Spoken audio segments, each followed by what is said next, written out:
이스라엘 왕정 시대에는 초대 사울 왕은요 통일 왕국을 이루지 못했죠. 그리고 다윗 때 통일 왕국을 이뤄요.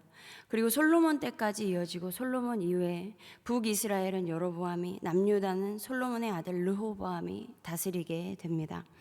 이 북이스라엘의 여로보암은요 유다와 베냐민 지파를 뺀 나머지 10지파를 다스리게 되죠. 그런데 첫 단추가 잘못 끼워지잖아요. 금송아지 우상을 2개 만들어서 북이스라엘 끝과 끝 베델과 단에 각각 하나씩 두고 백성들에게 이렇게 선포를 하죠. 이스라엘아, 너희는 예루살렘까지 갈 것 없다. 이는 너희를 애굽 땅에서 인도하여 낸 너희의 신들이다 라고 선포를 합니다. 그래서 금송아지를 그때부터 섬기게 돼요. 그리고 산당을 짓고 레위 지파가 아닌 백성으로 제사장을 삼고요. 8째 달 곧 그 달 15째 날로 절기를 정했다고 나와요. 그래서 이때 금송아지에게 제사를 드렸습니다. 여기에서 이 절기가요 초막절이에요. 원래는 7째 달 15째 날이에요. 그런데 8째 달 15째 날로 변경을 한 거예요. 그러니까 여로보암이 잘못한 게 가장 근본적인 거는 하나님을 버리고 금송아지 우상을 만들어서 우상 숭배를 시작한 거죠. 그리고 그 후에 하나님 말씀과 상관없이 레위 지파가 아닌 백성으로 제사장을 삼고 절기의 날짜를 변경하고 예배 장소를 변경을 했습니다. 그렇게 하나님의 말씀과 상관없이 모든 시스템을 재정비해요. 그리고 여로보암이 이제 베델 제단에서 이 절기의 제사를 지내려고 하는데 그때 유다에서 하나님의 사람이, 그러니까 남유다에서 온 거죠.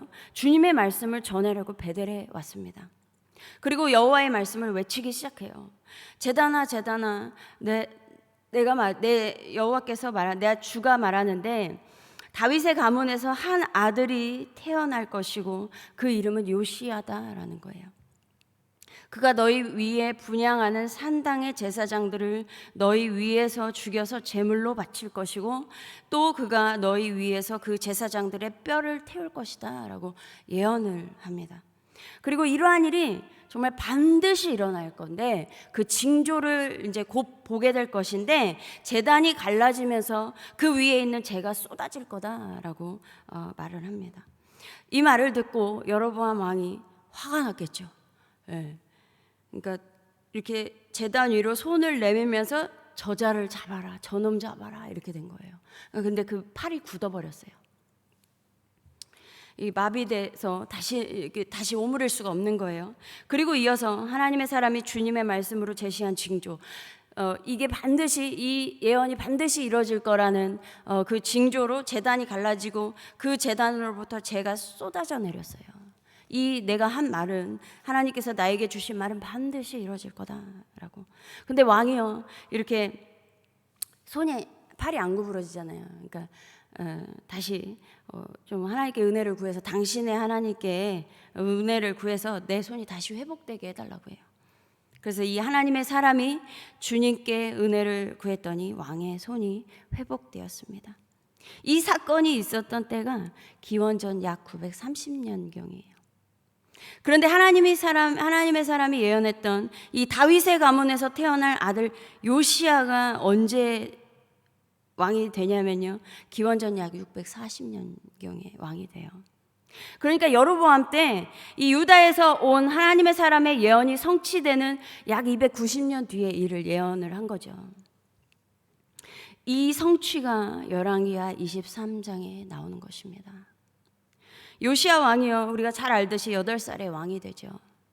그리고 왕이 된 지 8년 되었을 때, 그러니까 요시야가 16살이 되었을 때 비로소 조상 다윗의 하나님을 찾아요. 그리고 왕이 된 지 12년, 20살이 되었을 때 우상을 제거하기 시작해서 26살 때까지 전국에 있는 우상을 제거합니다. 그래서 약 6, 7년을 전국에 있는 우상을 제거를 해요. 그리고 이 26살 때 성전을 수리하다가 버려져 있던 율법책을 발견하죠. 그리고 대대적으로 개혁을 단행합니다. 그리고 이때 국제 정세는 어떤 상황이냐면요, 북이스라엘은 아수르에 의해서 이미 멸망당했어요. 그리고 시간이 또 흘러서 아수르는 점점 세력이 약화되고 있는 상황인 거죠. 그렇다 보니까 요시야가 남유다 왕이잖아요. 왜 북이스라엘 가서 그렇게 했을까? 그러니까 이런 상황이라 북이스라엘에 범죄한 그 여로보암의 그 죄, 그 베델의 제단과 산당도 제거할 수 있는 상황이 여건이 된 거예요. 그렇게 해서 베델의 그 예언한 것처럼 베델의 제단과 산당과 그 안에 있는 아세라 목상을 불사르고 빻아서 가루로 만들어 버려요.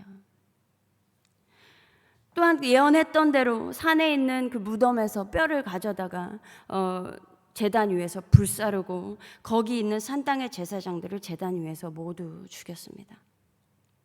뿐만 아니라 요시야는요, 모든 백성에게 명령해서 이 언약책에 기록된 대로 하나님 여호와를 위하여 유월절을 지키라고 하죠. 이것에 대하여서 성경에서는 뭐라고 말씀하고 있냐면 사사시대부터 북이스라엘의 왕의 시대, 그리고 남유다 왕의 시대, 그 모든 시대를 포함해서 이렇게 유월절을 지킨 일이 없었다고 말씀하고 있어요. 전무후무하다라는 거죠. 그리고 오늘 본문에서도 요시야와 같이 마음을 다하며 뜻을 다하며 힘을 다하여 모세의 모든 율법을 따라 여호와께로 돌이킨 왕은 요시야 전에도 없었고 후에도 그와 같은 자가 없었다고 말씀하고 있습니다.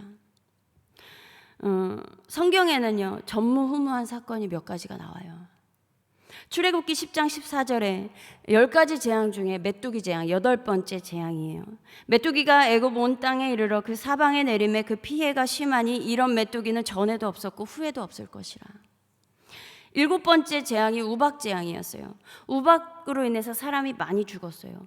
곡물도 많은 피해를 입었습니다. 그런데 메뚜기 재앙으로요, 여전히 많은 사람 죽고 곡물들이 이미 다 피해를 입었는데 이 메뚜기 재앙은 완전히 전멸시켜버려요. 메뚜기 재앙으로 인해서 밭의 채소와 곡식들을 완전히 멸해버려요. 그래서 기근이 오니까 더 이상 사람이 당장에 살아갈 수 없는 그런 상태. 이 전무후무한 재앙은요, 애굽과 애굽 사람들이 다시 일어서기 힘들 정도의 재앙이었다는 것입니다. 여호수아 10장 14절에 또 두 번째는 여호수아 10장 14절에 여호와께서 사람의 목소리를 들으신 이 같은 날은 전에도 없었고 후에도 없었나니 이는 여호와께서 이스라엘을 위하여 싸우셨음이니라. 이것이 어떤 사건과 관련이 되어 있냐면요, 여호수아가 가나안 땅을 치러 들어가잖아요. 이때 여리고성과 아이성을 정복하고 나서 기브온 주민들이 이들은 충분히 싸울 수 있는 능력이 그 당시에 있는 그 주민들이었어요. 족속들이었어요. 그런데 그 이스라엘이 두려워서 투항을 해버려요. 그러니까 나머지 아모리 족속 5 왕들이 아니 싸울 능력이 되면서 왜 투항을 했냐. 투항을 했다, 배신했다. 그래서 5 왕들이 막 전쟁을 하려고 오는 상황이니까 기브온 주민들이 여호수아에게 도와달라고 요청을 해요. 그래서 여호수아가 군사들을 데리고 기브온을 향하여 가던 때에 여호수아가 여호와께 이렇게 고백을 합니다. 이스라엘 목전에서 이르되 태양아 너는 기브온 위에 머무르라. 달아 너도 아얄론 골짜기에서 그리할지어다 했더니 태양이 머물고 달이 멈추기를 백성이 그 대적에게 원수를 갚기까지 그렇게 했다라는 거예요. 그리고 아모리 족속의 5 왕들을 물리쳐요. 그때 우박까지 내렸는데요, 칼로 죽은 자보다 우박으로 죽은 자가 더 많았다고 기록하고 있어요. 여호와께서 이렇게까지 사람의 목소리를 듣고 태양과 달을 멈추게 한 일은 전무후무한 일이었다는 겁니다. 이 기브온 전쟁에서요. 그리고 3번째는 열왕기상 3장 12절 13절에 우리가 너무 잘 아는 솔로몬이죠. 내가 내 말대로 하여 내가 지혜롭고 총명한 마음을 주노니 내 앞에도 너와 같은 자가 없었거니와 내 뒤에도 너와 같은 자가 일어남이 없으리라. 내가 또 내가 구하지 아니한 부귀와 영광도 내게 주노니 내 평생의 왕들 중에 너와 같은 자가 없을 것이라. 솔로몬이 1000번제를 드리고 하나님이 그것을 받으시고 내가 뭘 줄까 찾아오셨죠. 네. 그러니까 솔로몬은 자신을 딱 봤을 때 백성을 다스리기에 너무 부족해 보이는 거예요. 그래서 듣는 마음과 지혜를 달라고 하니까 그 지혜와 총명한 마음과 부와 영광까지도 주시죠. 그러면서 왕들 중에 내가 이렇게 주는 왕은 너 외에 없을 것이다. 전무후무하다라는 것이죠. 그리고 오늘 전무후무한 요시야 왕이 나와요. 그런데 다른 점이 있어요. 이 앞서 봤던 모세 때, 여호수아 때, 솔로몬 때 있었던 이 전무후무했던 사건은 모두 하나님께서 이스라엘 백성을 위하여 행하신 사건이에요. 솔로몬에게 또 주셨지만 솔로몬만을 위한 건 아니었죠. 모든 백성을 위한 것이었죠. 이러한 은혜는 전에도 없었고 앞으로도 없을 것이라고 말씀하셨어요. 하나님께서 이렇게 행하시면서. 그런데 요시야는요, 하나님이 백성을 향하여 행하신 사건이 아니라 요시야 왕이 하나님의 말씀으로 돌이켜서 하나님을 위하여 행한 사건이었어요. 왕들 중에서 하나님의 말씀으로 돌이키는데 이렇게 온 마음을 다해 전심을 다해 돌이킨 왕이 요시야밖에 없었다는 것입니다. 그래서 이러한 요시야를 보신 하나님은 어디까지 생각하시냐면요, 요시야의 할아버지가 므낫세였잖아요. 이 므낫세의 악행이 하나님을 엄청나게 진노하게 해요. 그래서 하나님은요, 이 므낫세가 죽은 이후에도 이 남유다의 멸망이 므낫세 때문이다라고 할 정도로 그 진노가 풀리지 않아요. 그런데 요시야가 하나님께 전심으로 돌이키죠. 그 모습으로 인해서 내가 므낫세 때문에 진노가 여전히 풀리지 않아서 남유다를 멸망에 이르게 하겠지만 요시야 너 때는 이러한 일을 보지 않을 거다라고 하시죠. 그리고 요시야 때 하나님께서 그 진노를 잠시 멈추세요. 요시야가 살아있는 동안. 그런데 요시야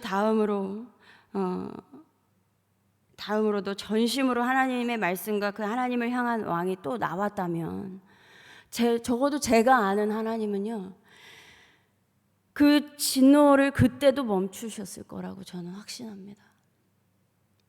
그런데 요시야 이후에 이와 같은 왕이 나오지 않았어요. 우리 역시 하나님의 백성으로 살아가면서 하나님께서 우리를 위해 베푸신 그 전무후무한 능력을 보는 것도 무척 감사한 일이죠. 그러길 위해서 우리가 또 기도할 때도 많이 있죠. 이러한 일을 보면 너무나 좋지만, 그렇지만 요시야처럼 온 마음을 다해 하나님의 말씀으로 돌이키고 하나님을 위하여 살아가는 전무후무한 우리 모두가 되기를 바랍니다. 혹 이 시대를 향한 하나님의 진노가 있다면 우리가 그 하나님의 진노를 멈추게 하는 믿음의 사람들이 되고, 또한 한석교회의 이러한 은혜가 후손들에게까지 우리의 모습을 배워나가는 어린아이들, 그 후손들에게까지 끊임없이 이어지기를 간절히 소망합니다. 다 같이 기도하겠습니다. 하나님 정말 감사합니다. 하나님께서 우리에게 주신 것 중에 정말 가장 귀한 것이 하나님의 말씀입니다. 하나님 말씀 발견할 때마다 우리의 마음이 요동치게 하시고, 하나님 말씀으로 인해서 우리의 잘못들을 다시 깨닫게 하시고, 하나님 눈물을 흘리며 회개하며 하나님 말씀으로 다시 돌이키며 우리가 하나님 말씀대로 살아가기로 우리가 함께 결단하며 나아갈 때에 하나님 정말 그리하여서 하나님 말씀에 사람이 되어서 살아갈 때에 이 시대를 향한 혹 하나님의 진노가 있다면 하나님 그 진노가 멈춰질 줄 믿습니다. 하나님 그리하여서 정말 많은 아직도 헤매는 하나님을 모르고 헤매는 그러한 영혼들에게 정말 하나님을 알 수 있도록 우리의 입술이 정말 주의 말씀을 늘 품고 나아가는 우리 입술 되게 하여 주시옵소서. 감사드리며 우리 주 예수 그리스도의 이름으로 기도드립니다. 아멘.